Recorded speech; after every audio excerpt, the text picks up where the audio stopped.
Quiero que imaginen un día específico en el futuro. Es un día que inevitablemente llegará. No importa cuánto intenten ignorarlo, y no importa cuánto dinero acumulen de aquí a entonces. Quiero que imaginen su propio funeral. Sé que es una forma oscura de empezar una conversación. Hicieron clic en este video esperando escuchar sobre acciones, dividendos o la economía. Pero mi presten su atención durante los próximos 40 minutos. Les permito que vamos a hablar de algo infinitamente más valioso que el S&P 500. Vamos a hablar de la aritmética de la vida. Why cream? Las matemáticas de la vida son mucho más implacables que las matemáticas del mercado de valores. He pasado 95 años en este planeta. 95 años. Cuando es llego a mi edad, la perspectiva cambia. Es como escalar una montaña. Cuando eres joven, estás abajo mirando a través del denso bosque. Todo lo que puedes ver son los árboles directamente frente a ti. Ves el próximo ascenso. Ves el auto nuevo que quieres. Ves la casa más grande. Ves el estatus social. Estás obsesionado con la escalada. Estás sudando. Estás luchando. Why estás comparando tu velocidad con la del escalador a tu lado? Pero cuando finalmente llegas a la cima, cuando llegas al final del viaje como yo, miras hacia abajo y de repente los árboles desaparecen, los totales se desvanecen, las cuentas bancarias, las discusiones, los plazos incompletos, los atascos de tráfico, todo se disipa. Why do lo que ves el paisaje de tu vida en su conjunto? Ves el camino que tomaste. Why? Lo que es más importante. Ves los caminos que no tomaste. La tragedia que me cuida el sueño no es una caída del mercado de valores. No es una recesión. La tragedia es para hombres y mujeres brillantes, y capaces escalando esa montaña con todo lo que tienen, solo para llegar a la cima y darse cuenta de que estaban escalando la montaña equivocada. Ganaron el juego del capitalismo, pero perdieron el juego de la vida. Hay una distinción profunda que aprendí demasiado tarde y quiero que la entiendan hoy. Es la diferencia entre lo que llamo virtudes de curriculum y virtudes de elogio fúnebre. Las virtudes de curriculum son las cosas que enumeras en LinkedIn. Son las cosas que aportas al mercado. Aumenta las ganancias en un 20%. Dirige un equipo de 50 personas. Mi gradué de Harvard. Tengo un patrimonio neto de 10 millones de dólares. Estas son las habilidades que cultivas para conquistar el mundo. Son ruidosas. Son impresionantes. Y la sociedad las recompensa con dinero y aplausos. Pero las virtudes de elogio fúnebre. Estas son las cosas de las que la gente habla en tu funeral. Estas son las cosas que existen en los momentos de tranquilidad. ¿Fue amable? ¿Escuchó? ¿Fue honesto cuando habría sido más fácilmente? ¿Amó incondicionalmente? ¿Elevó a las personas o las usó como peldaños? Aquí está la verdad brutal que nadie te dice en la escuela de negocios. Pasas toda tu vida construyendo tus virtudes de curriculum, obsesionando con ellas, sacrificando tu sueño y tu salud por ellas. Pero al final, nadie, y quiero decir nadie, se preocupa por tu curriculum. En tu lecho de muerte, no estarás pensando en el informe de ganancias trimestrales también. No estarás pensando en ese coche caro que compras para impresionar a tus vecinos. Estarás pensando en las virtudes de elogio fúnebre. Sin embargo, mira tu calendario. Mira tu agenda para esta semana. ¿Cuánto tiempo estás dedicando a tu curriculum? ¿Y cuánto tiempo estás dedicando a tu elogio fúnebre?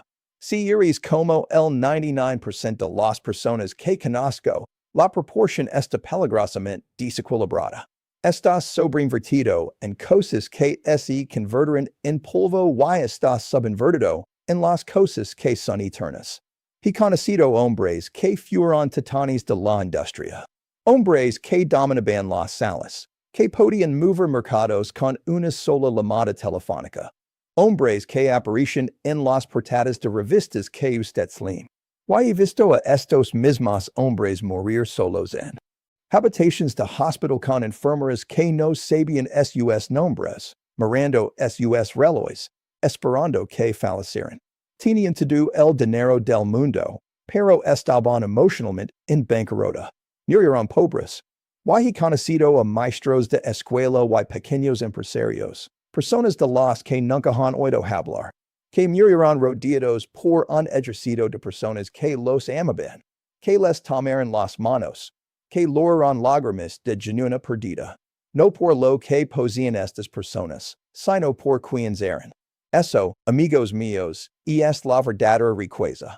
Ese es el único marcador que realmente importa cuando el reloj se agota. Les comparto esto porque veo una crisis en el mundo moderno. Veo una crisis de significado. Están más ansiosos que sus padres. Están más medicados. Están más distraídos. Por más y más rápido persiguiendo una definición de éxito que les vendieron los anunciantes y los algoritmos. Están aterrorizados del silencio porque en el silencio podrían escuchar el susurro. ¿Qué dice? Esto no está funcionando. No soy feliz. No quiero que esperen hasta los 95 para escuchar ese susurro. Quiero que lo escuchen ahora, mientras todavía tienen tiempo para cambiar de rumbo. Durante los próximos 35 minutos, les compartir las 5 verdades esenciales que he destilado de casi un siglo de vida, inversión y observación de la naturaleza humana. Estos no son consejos de inversión, son directivas de vida. Algunas las aprendí de libros, algunas las aprendí de mi socio Charlie Munger, pero la mayoría las aprendí a las malas a través de errors, a través de arrepentimientos y a través de ver las consecuencias del mal comportamiento. Estas 5 verdades son los antídotos para una vida desperdiciada. Son las claves para construir un legado que los sobreviva. Pero les advierto, son simples, pero no son fáciles. Requieren que vayan contra la corriente. Requieren que se miren al espejo y tomen decisiones difíciles. Si están listos para dejar de construir un currículum y empezar a construir una vida, si están listos para dejar de actuar como ricos y empezar a ser verdaderamente ricos en las formas que importan, entonces quédense conmigo. Vamos a profundizar. Vamos a eliminar el ruido y vamos a enfocarnos en la señal. Comencemos con la primera y quizás la verdad más difícil de todas. Y es un concepto que dicta el 90% de su infelicidad. Sin embargo, probablemente ni siquiera saben que existe. Y es el concepto del marcador interno versus el marcador externo. La primera verdad que aprendí y quizás la que me ha ahorrado más miseria que cualquier otra es el concepto del marcador interno. Vivimos en un mundo que está obsesionado con el marcador externo. Desde el momento en que nacen, son entrenados para buscar validación fuera de sí mismos. Obtienen una estrella dorada en el jardín de infantes. Obtienen una calificación en su boleta. Obtienen un diploma. Obtienen un título de trabajo. Obtienen un salario. Obtienen un número de seguidores en las redes sociales. Todo es externo. Todo está diseñado para hacerles la pregunta. ¿Qué piensan de mí? Pero aquí está el problema con el marcador externo. Y es un objetivo móvil y está controlado por personas a las que no les importas. Si tu autoestima depende del aplauso de los demás, eres un esclavo. Eres un esclavo de sus opiniones, sus estados de ánimo y sus gustos cambiantes. Pasarás tu vida bailando al son que otra persona está tocando. Quiero hacerles una prueba. Y es una prueba sencilla, pero es brutal. La llamo la prueba del amante versus el bastardo. Quiero que respondan esto honestamente en su propia mente. Preferirían ser el mejor amante del mundo, pero que todos piensan que son el peor amante del mundo. O preferirían ser el peor amante del mundo, pero que todos piensan que son el mejor amante del mundo. También un momento, piensan en ello. Si eligieran la segunda opción, preferirían ser una persona terrible, pero tener una gran reputación, entonces están viviendo por un marcador externo. Están priorizando la ilusión sobre la realidad. Están priorizando lo que los extraños piensan sobre lo que usted saben que es verdad en su propio corazón. Y eso, amigos míos, es una receta para una vida vacía y miserable. Las personas que alcanzan la verdadera paz y el verdadero éxito operan con un marcador interno. Hacen las cosas porque creen que son correctas, no porque serán elogiados por ellas. Tienen sus propios estándares. Y generalmente sus estándares son mucho más altos que los estándares del mundo. Cuando miro hacia atrás en mi carrera, los momentos de los que estoy más orgulloso no son los momentos en que el precio de las acciones estaba alto. Son los momentos en que me mantuve solo. Permítanme llevarlos de nuevo a 1999. La burbuja del .com. El mundo se había vuelto loco. La gente compraba acciones de empresas que no tenían ganancias, en el modelo de negocio, y visas en el producto. Eran solo ideas con .com, al final. Los taxistas estaban haciendo millonarios. Mis vecinos estaban enriqueciendo de la noche a la mañana. Y todos, los medios, los analistas, incluso mis propios accionistas, me miraban y dicen, Laren, lo has perdido. Estás viejo. No entiendes la nueva economía. ¿Por qué no estás comprando estas acciones tecnológicas? Fue humilante alguna manera. Me estaban pintando como un dinosaurio, una reliquia. El marcador externo decía que era un fracaso. El marcador externo decía que debía unirme a la fiesta. La presión para conformarse era inmensa. Habría sido tan fácil simplemente comprar unas pocas acciones tecnológicas para silenciar a los críticos, para parecer un ganador. Pero mirar mi marcador interno. Mirar las matemáticas. Mirar los principios de inversión de valor que había practicado durante 50 años y mi marcador interno dijo. Esto es una locura. Esto es un juego de azar. No lo toques. Así que me cuido. No haces nada. Vaya la gente a hacer. Fortunas mientras yo parecía un tonto. Fue incómodo. Fue solitario. Pero dormí plácidamente por la noche. Dormí plácidamente porque no estaba traicionando mi propio juicio para complacer a la multitud. Y luego la burbuja estalló. Las fortunas se evaporaron. Los genios parecen idiotas y nosotros seguíamos en pie. Si quieres construir una vida consistencia, debes estar dispuesto a ser incomprendido durante largos periodos de tiempo. Debes estar dispuesto a parecer un tonto para el mundo exterior siempre, y cuando sepas internamente que estás haciendo lo correcto. Esto se aplica a tu dinero, pero se aplica aún más a tu carácter. Piensa en las compras que hiciste el año pasado. Ese coche de lujo, ese reloj caro, ese traje de diseñador. Los compras porque realmente te encanta la ingeniería? Los compras porque te traen alegría personal? ¿O los compras porque querías señalar a otras personas que eres exitoso?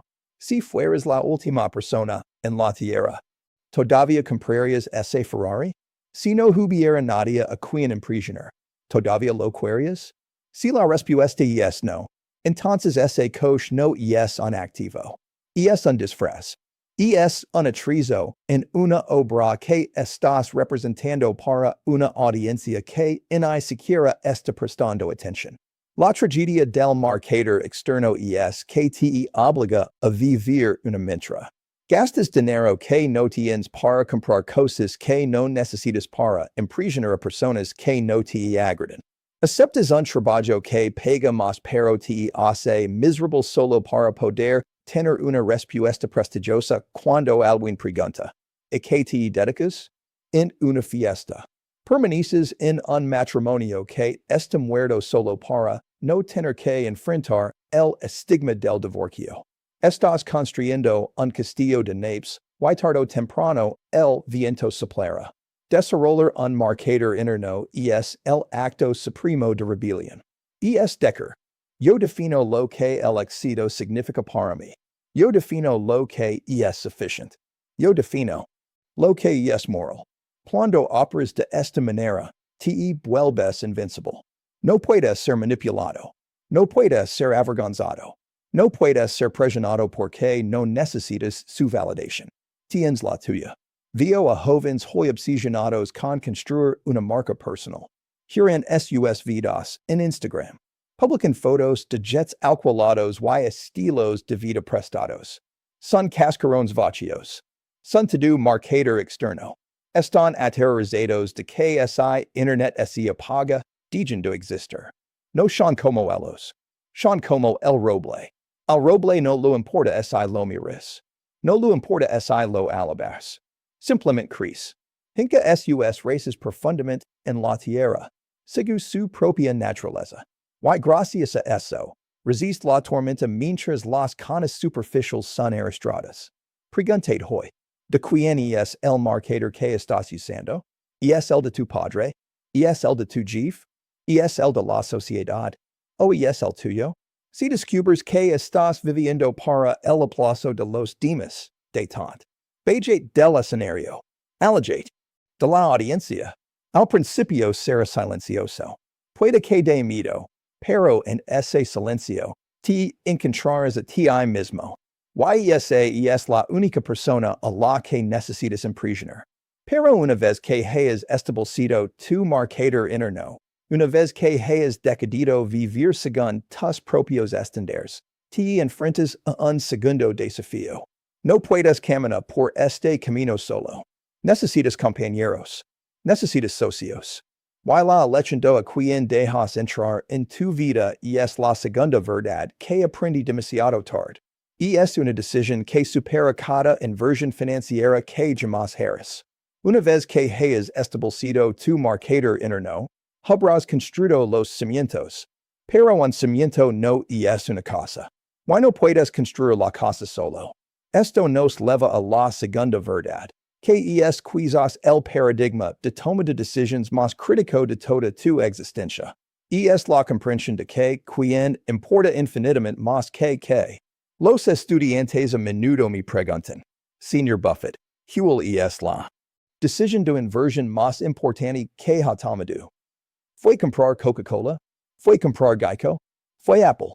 Y siempre se sorprenden con mi respuesta porque la decisión más importante que jamás tomarás no es una acción. No es un bono. No son bienes raíces. La decisión más importante que jamás tomarás es a quien eliges casar. Ahora podrían pensar, Warren, eso es sentimental. Eso es dulce. Pero no estoy siendo sentimental. Estoy siendo práctico. Estoy mirando los fríos y duros datos del éxito y el fracaso humano. Puedes ser la persona más inteligente de la sala. Puedes tener la ética de trabajo de un demonio. Puedes tener el marketer interno de un santo. Pero es tu vida a una persona que es deshonesta, que es emocionalmente inestable, que no comparte tus valores, o que te está constantemente arrastrando hacia atrás, fracasarás. Fracasarás porque estás remando un boat con un ancla arrastrándose por el fondo del océano. El matrimonio es una sociedad. Y es una fusión legal, financiera y emocional. Imaginen hoy les propusiera una fusión de negocios. Les digo, quiero fusionarme con su compañía, pero voy a gastar todo su dinero. Voy a criticar sus sueños. Voy a traer drama constante a su oficina. Y cuando las cosas se pongan difíciles, podría y lavarme la mitad de los activos. ¿Formarían ese contrato? Claro que no. Saldrían corriendo. Sin embargo, millones de hombres firman ese contrato en sus vidas personales cada año. Eligen parejas basándose en el marketer externo, basándose en la apariencia o el estatus o la química fugaz. Ignoran el carácter. Ignoran el temperamento. Fui increíblemente afortunado. Mi case con Susie. Ella creo en mí cuando yo no era nadie. Ella me moldeó. Suavizo mis aristas. Me hizo una persona completa. Sin ella, no habría Berkshire Hathaway. No habría Warren Buffett tal como lo conocen. Ella fue el viento en mis velas. Si están solteros actualmente, quiero que cambien. Sus criterios. Dejen de buscar a la persona que se ve bien en una foto. Buscan a la persona que tiene bajas expectativas y gran character. Buscan a la persona que esta cuerda. La estabilidad emocional es el activo más subestimado en una pareja. Pero esta verdad se extiende mucho más allá del matrimonio. Se aplica a todos a quienes permiten entrar en su círculo íntimo. Hay una regla que probablemente han escuchado, pero probablemente nunca han tomado en serios. Usted son el promedio de las 5 personas con las que pasan más tiempo. Quiero que auditen su vida ahora mismo. ¿Quiénes son esas 5 personas? Anoten sus nombres. ¿Son más inteligentes que ustedes? ¿Son más amables que ustedes? ¿Tienen mejores hábitos que ustedes?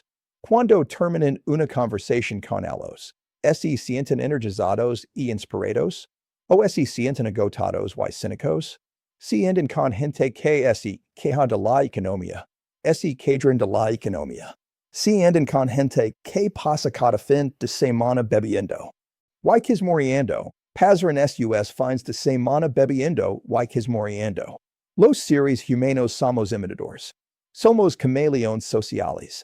Absorbimos subconscientemente las actitudes, los patrones de habla y las ambiciones de la tribu a la que pertenecemos. Si quieres volar con águilas, no puedes andar escarbando en la tierra con pavos. Es físicamente imposible. He visto a hombres con inteligencia mediocre lograr cosas increíbles simplemente porque se colocaron en una habitación con personas de alto rendimiento. Se impulsaron con la energía del grupo. Y he visto a genios, hombres con CI de 160, arruinar sus vidas porque no pudieron romperlas con un grupo tóxico de amigos de su pasado. No puedes cambiar a las personas que te rodean, pero puedes cambiar a las personas con las que te rodeas. Esta es una verdad dolorosa porque a menudo significa dejar adiós. Significa superar viejas amistades. Significa distanciarse de miembros de la familia que son tóxicos. Implica un nivel de crueldad que incomoda a la gente. Pero déjeme preguntaros, ¿cuánto vale su futuro? Aprendí muy temprano a asociarme solo con personas que me agradan, en las que confío y en las que admiro. No hago negocios con personas que no me agradan. No importa cuánto dinero esté sobre la mesa. La vida es demasiado corta. Si mi estómago se revuelve cuando veo el nombre de un hombre en mi calendario, cancelo la reunión. No me importa si es el hombre más rico de Nueva York. Si carista integridad o si es difícil, está fuera. Verán, en los negocios y en la vida, no se puede hacer un buen trato con una mala persona. Es imposible. Podrán pensar que tienen un contrato a prueba de fallos. Podrán pensar que tienen a los mejores abogados. Pero una mala persona encontrará la manera de engañarlos o agitarlos o arruinar la alegría del éxito. Buscan 3 cosas en una persona: inteligencia, energía y integridad. Pero aquí está el truco. Si no tienen la última, integridad, las 2 primeras los mataron. Una persona inteligente y enérgica sin integridad es un arma peligrosa. Usan su inteligencia para engañarlos y su energía para hacerlo más rápido. Es mejor estar con una persona tonta y perezosa que con un ladrón inteligente y enérgico. Esto se aplica a sus empleados. Esto se aplica a sus socios comerciales. Esto se aplica a sus amigos. Muchos de ustedes se aferran a relaciones por culpa.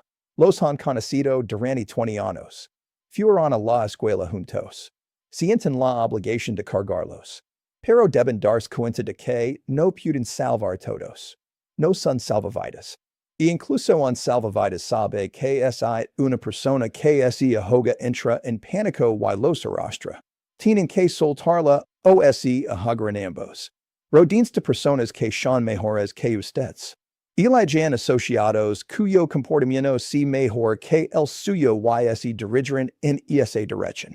Es el camino de menor resistencia hacia la mejora personal. Mi socio Charlie Munger fue esa persona para mí. Era brusco. Era directo. Era obstinado. Pero era brillante y era moral. Mi obligo a superarm. Mi dijo cuando estaba siendo tonto. Mi dijo no más a menudo de lo que mi dijo sí. No sería en la mitad del hombre que soy hoy si hubiera elegido un hombre si como socio. Tienen un Charlie en su vida? Tienen alguien que los ama lo suficient como para decirles la verdad? ¿Alguien que les muestra un espejo de sus puntos ciegos? Si no lo tienen, vayan a buscarlo. Son raros.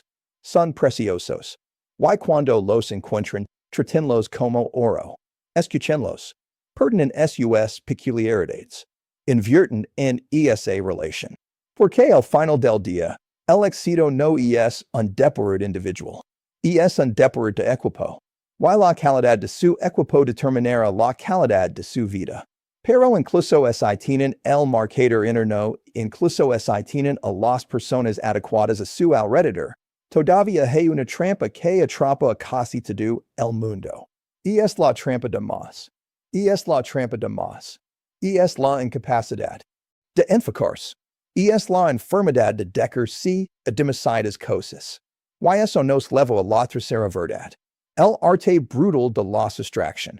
La tercera verdad trata sobre la palabra más peligrosa del idioma español. Why no? No es una palabrota. Es la palabra sí. Vivimos en una cultura que glorifica el sí. DC a las oportunidades. DC a las redes de contactos. DC a ese proyecto extra. Levamos nuestra ocupación como una medalla de honor. Si le preguntas a un hombre como esta y dice, estoy increíblemente ocupado, lo dice con orgullo. Piensa que significa que es importante.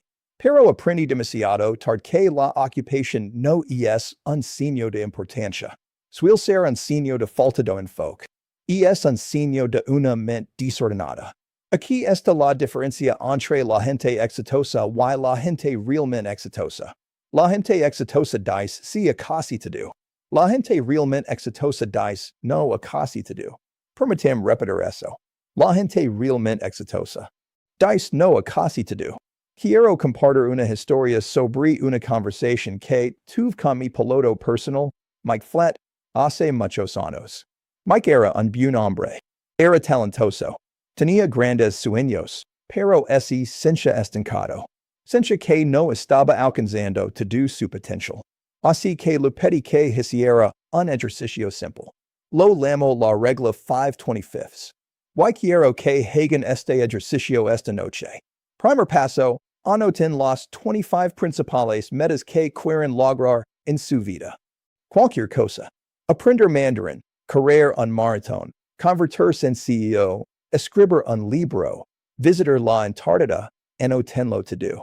Segundo paso, miren esa lista de 25 elementos y radin los 5 principales. Solo 5.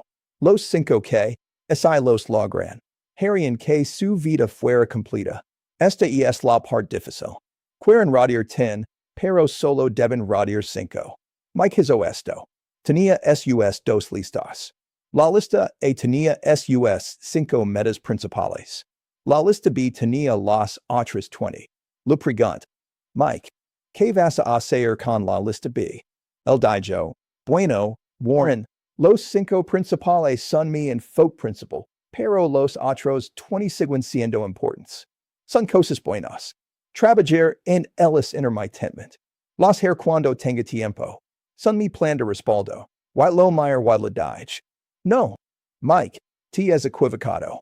La lista B no es tu plan de respaldo. La lista B es tu lista de evitar a toda costa. No debes darle estos 20 elementos en una sola pizca de tu atención hasta que hayas tenido éxito completo con los 5 principales. ¿Por qué? ¿Por qué es esto necesario? Porque el enemigo de lo grande no es lo malo. El enemigo de lo grande es lo bueno.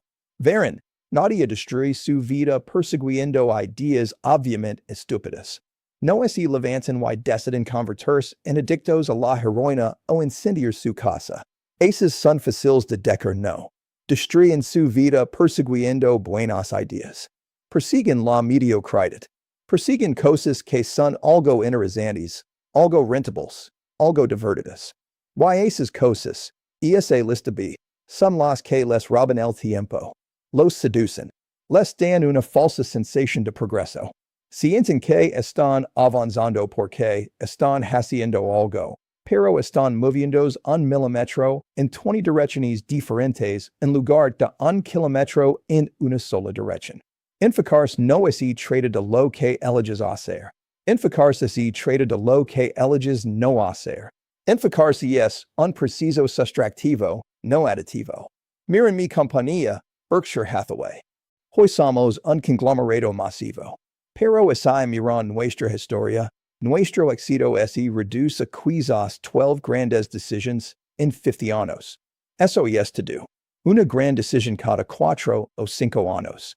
El resto del tiempo, nos sentamos, limos, digamos no. Digamos no a la burbuja tecnológica. Digamos no a las hipotecas de alto riesgo. Digamos no a miles de negocios mediocres que eran suficientemente buenas pero no excellence. Si hubiera dica sí, a cada oportunidad decente que cruzó mi escritorio, hoy sería un hombre en la ruina. Me habría ahogado en la complejidad. La complejidad es el asesino silencioso de la riqueza y la felicidad. Compras demasiados aparatos. Te suscribes a demasiados servicios. Te usa demasiados comites. Crees una vida que requiere un mantenimiento constante. Y de repente no eres dueño de tus cosas. Tus cosas te poseen ti. No gestionas tu tiempo. Tu agenda te gestiona a ti. Me siento en mi oficina en Omaha y miro mi calendario. Algunos días no hay nada. En él, nada. Solo martes. Sin reuniones, sin llamadas, solo tiempo para pensar. Tiempo para leer, tiempo para dejar que mi mente divague. La gente lo tiene miedo a un calendario vacío. Piensan que significa que son perezosos. Pero un calendario vacío es el lujo máximo. Es el lienzo sobre el que puedes pintar tu obra maestra. Si tu calendario está lleno de reuniones consecutivas, no estás pintando. Solo estás reaccionando. Estás llegando a la defensiva, no a la ofensiva. El tiempo es el único activo del que no puedes comprar más.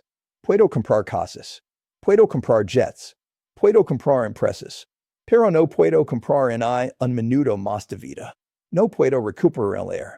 Cuando dices sí a algo que realmente no quieres hacer. Cuando asistes a esa cena por culpa o aceptas a ese cliente que no te agrada. No estás gastando solo una hora. Estás gastando un pedazo de tu vida que nunca recuperarás. Estás cambiando un diamante por un pedazo de grava. Empiezo a practicar el arte. Brutal de Decker no. Di no educadamente. Di no inmediatamente. Di no sin ofrecer una larga excusa. No, no puedo hacer eso ahora mismo. No, eso no es ajustar mis prioridades. Te sorprenderá lo que sucede. Al principio, la gente podría molestarse. Pero pronto empezarán a respetar. Se darán cuenta de que tu tiempo es valioso porque lo tratas como valioso. Y cuando finalmente digas sí, sabrán que lo dices en serios. Simplifica tu vida. Corta la maleza. Mira tu lista B. Esos pasatiempos que nunca haces. Esos proyectos que se alargan. Esos conocidos que te agotan. Y eliminalos sin piedad. Date permiso para ser aburrido. Date permiso para no estar disponible. Date permiso para concentrar obsesivamente en las pocas cosas que realmente importan para tu marketer interno. Porque al final no serás juzgado por el volumen de tu actividad.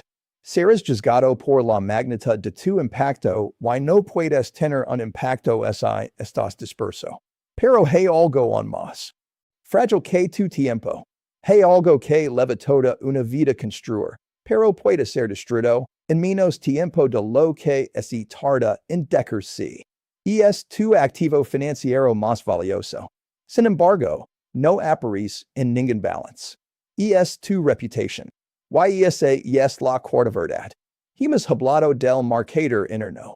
Hemos hablado de las personas de las que te rodeas. Hemos hablado del enfoque implacable en las pocas cosas que importan. Pero ora legamos a la quarta verdad. Y esta verdad es lo más fragile que jamás tendrás en tus manos. Es tu reputation. Hey una cita que he repetido a mis gerentes, a mis socios y a mis hijos durante más de 50 años. Es una frase simple, pero es realmente la entiendes. Cambiar cada decisión que tomes por el resto de tu vida. Se tardan 20 años en construir una reputación y 5 minutos en arruinarla. Si piensas en eso, harás las cosas de manera diferente. 20 años. Piensa en el trabajo que eso implica. 20 años de llegar a tiempo. 20 años de cumplir tus promesas. 20 años de ser honesto cuando podrías haber mentido. 20 años de hacer lo difícil. Construís esta torre de confianza ladrillo a ladrillo, día tras día. Es magnífica. Es valiosa. Y luego, en un momento de estupidez, un momento de codicia, un momento de IRA, un momento de debilidad, enciendes un fósforo y lo quemas to do. 5 minutos, menos de 5 minutos, un correo electrónico, un comentario, una transacción deshonesta, y una vez que es ido. No puedes recuperarla. No puedes reconstruirla a lo que era.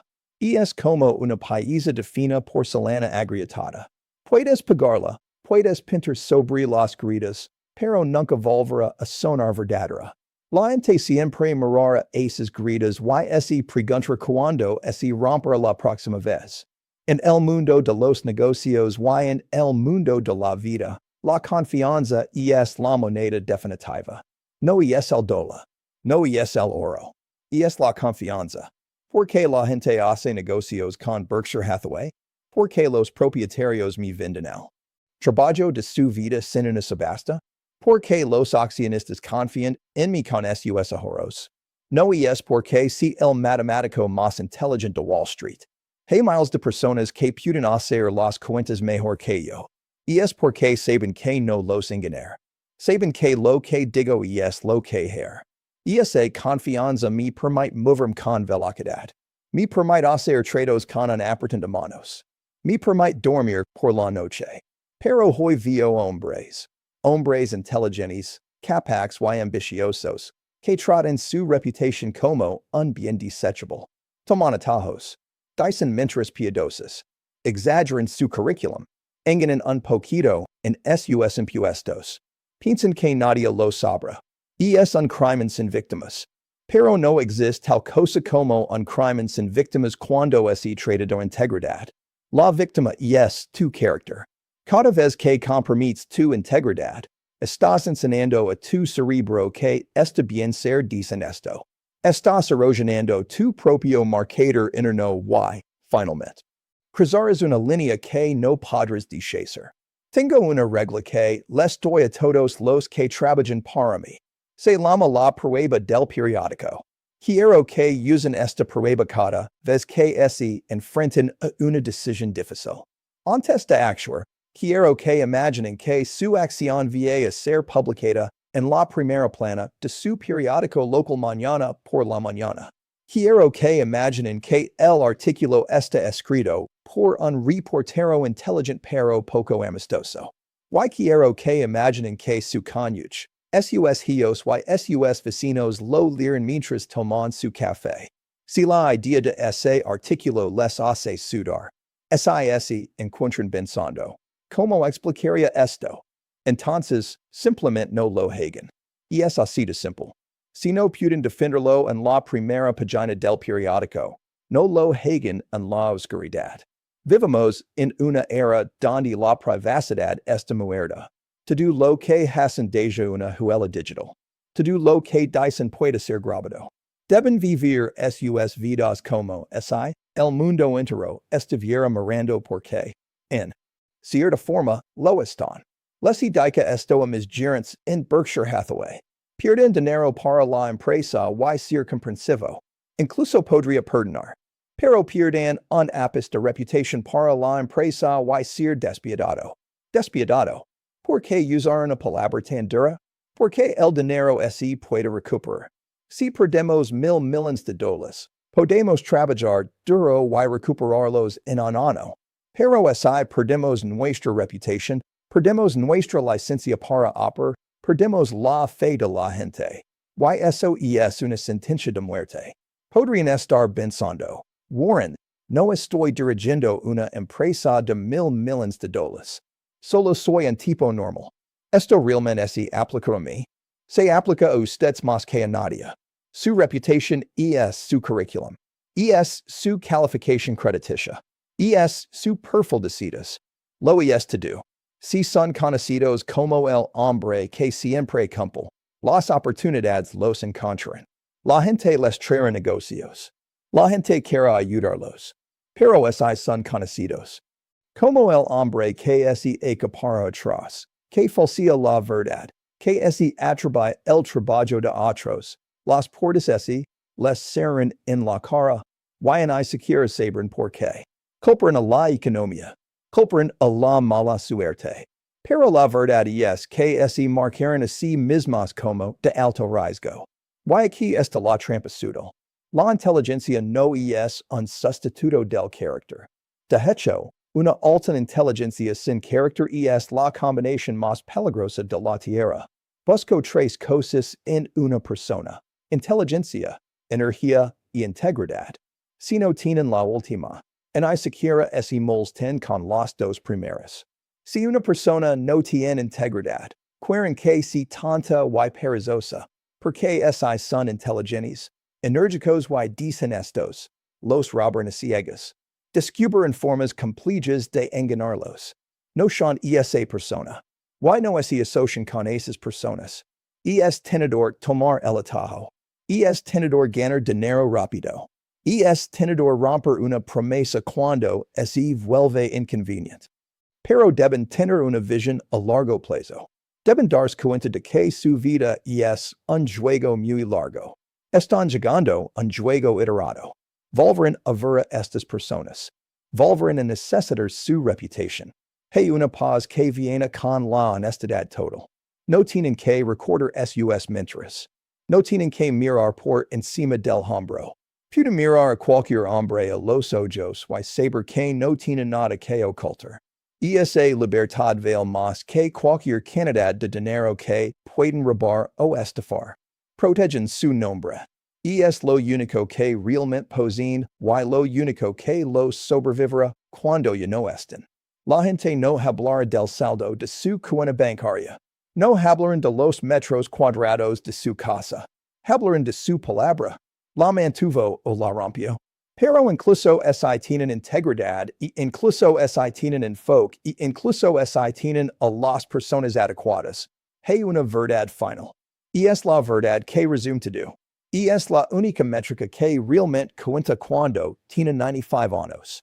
Y es la verdad sobre lo que realmente constituye una vida exitosa. Y es la verdad con la que quiero dejarlos hoy. Hemos legado a la verdad final. Verdad número 5. Si olviden todo lo demás que diga hoy. Si olviden el marcador interno. Si olviden la regla May 25th. Si olviden la prueba del periódico. Por favor, les ruego, recuerden esto porque si hacen bien las 4 primeras pero esta la hacen mal, seguirán muriendo como fracasados. Esta verdad trata sobre la medida definitiva de una vida humana. Y es la respuesta a la pregunta: ¿fue mi vida exitosa? Cuando son jóvenes, piensan que el éxito es medido por la coma en su cuenta bancaria. Piensan que es medido por el tamaño de su casa o el poder que tienen en la sala de juntas. Y no puedo culparlos. El mundo les grita esto 24 horas al día. Pero yo tengo una perspectiva única. Tengo 95 años. Soy uno de los hombres más ricos de la historia del mundo. Tengo todo lo que el dinero puede comprar. Tengo jets privados. Tengo casas. Tengo acceso a todo lo que quiero. Y les digo ahora mismo con absoluta certeza, el dinero no es la medida. Conozco a personas que tienen mucho dinero y reciben cenas de homenage y tienen alas de hospital con su nombre. Pero la verdad es que nadie en el mundo los ama. Si murieran mañana, la gente en el funeral estaría consultando el mercado de valores en sus teléfonos. Sus ellos están distanciados. Sus ex esposas los desprecian. Sus empleados les temen. Son las personas más pobres que conozco. Por otro lado, conozco a personas que no tienen dinero en absoluto. Luchan para pagar las cuentas, pero están rodeados de amor. Cuando entran en una habitación, las caras se iluminan. Cuando están enfermos, la gente les leva sopa. Cuando mueren, el dolor es real y profundo. Son las personas más ricas que conozco. Aquí está la quina verdad. Básicamente, cuando leguanimidad, miran su éxito en la vida por cuantas de las personas que desean que los amen, realmente. Los aman. Esa es la prueba definitiva. Esa es la única prueba. El problema con el amor es que no está en venta. Puedes comprar sexo. Puedes comprar cenas de homage. Puedes comprar felitos que digan lo maravillosos que son. Puedes comprar compañeros que se ríen de tus malos chistes. Pero la única manera de obtener amor es ser amable. Es muy irritante si tienes mucho dinero. Te gustaría pensa que podrías extender un cheque. Comprar $1,000,000 en amor. Pero no funciona así. Cuanto más das amor, más recibes. Cuanto más intentas aferrar de él o comprarlo o manipularlo, menos tienes. Esta es la gran paradoja de la vida. En economía, ese nos enseña que la escasez crea valor. Si doy mi dinero, tengo menos dinero. Pero en la economía del corazón humano, la generosidad crea valor. Si doy mi amor, tengo más amor. He visto a hombres pasar sus vidas construyendo imperios pensando que el imperio haría que la gente los amara. Sacrificaron a sus familias en el altar de su ambición. Se perdieron los partidos de béisbol. Se perdieron los aniversarios. Estaban demasiado ocupados construyendo el legado. Y luego se despiertan a los 80. Y el imperio está ali, frío y de piedra. Pero la casa está vacía. El teléfono no suena. Los hijos se han ido. Y se dan cuenta con un terror que no puedo describir que cambiaron lo único que importa por una pila de activos que no significan nada. No hagan ese trato. Es un mal negocio. Es el peor negocio que jamás harán. Entonces, ¿cómo aplicamos estas 5 verdades? ¿Cómo tomamos esta filosofía y la convertimos en acción? Quiero darles una última tarea. Es un ejercicio mental un poco morbido, pero es increíblemente clarificador. Esta noche, después de apagar este video, quiero que se sienten en una habitación tranquila con un trozo de papel y quiero que escriban su propio obituario. No el obituario que se han ganado hasta este momento, sino el obituario que quieren ganarse. Escriban lo que quieren que su cónyuge diga sobre ustedes. Escriban lo que quieren que digan sus hijos. Escriban lo que quieren que digan sus colegas, sus vecinos y sus amigos. Quieren que digan que fueron hombres de negocios astutos. O quieren que digan que fueron hombres íntegros. Quieren que digan que fueron ricos. O quieren que digan que fueron amables, generosos y presentes. Escribanlo en detalle. Pren el personaje que quieren ser. Luego miren ese trozo de papel. Esa es su estrella polar. Esa es su definición de éxito. Ahora miren su vida hoy. Miren su calendario. Miren su estado de cuenta bancaria. Miren sus relations. Hay una brecha. Para la mayoría de ustedes, hay un abismo entre quien son hoy y quienes quieren ser en ese obituario. Su trabajo, su único trabajo real, es ser esa brecha. Cada día que se despiertan, toman decisiones que los acercan un centímetro más a ese trozo de papel. Si quieren ser recordados como un padre amoroso, vayan a casa y jueguen con sus hijos hoy. Si quieren ser recordados como un hombre íntegro, llamen a ese client y digan la verdad sobre el retraso.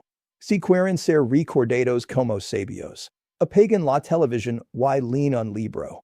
No tienen que esperar a ser viejos para ser sabios. No tienen que esperar a ser ricos para ser generosos. No tienen que esperar a morir para ser amorosos. Las cadenas del habito son como Puden romper los malas hoy. Puden forjar los buenos hoy. La vista desde la línea de meta es hermosa. Pero solo es ihan escalado la montaña correcta. Solo es tienen un marcador interno limpio. Solo es están rodeados de personas a las que respetan. Solo es ihan enfocado en lo que importa. Solo es ihan protegido su reputación. Y solo es ihan amado y han sido amados. Tengo 95 años. Mi tiempo casi se acaba. Pero el de ustedes, el suyo, apenas comienza. No lo desperdician. No lo atraviesan sonambulos. No digan que el mundo les diga lo que es importante. Tomen el volante. Conduzcan su propio coche y conduzcanlo hacia la luz. Gracias por escuchar a un anciano. Si encontrarán valor en estas palabras. Si quieren unirse a una comunidad de personas que están tratando de construir verdadera riqueza, no solo en dinero, sino en la vida. Los invito a suscribers. Caminaremos juntos por este sendero. Salgan y sean una persona digna de amar. Gracias por ver.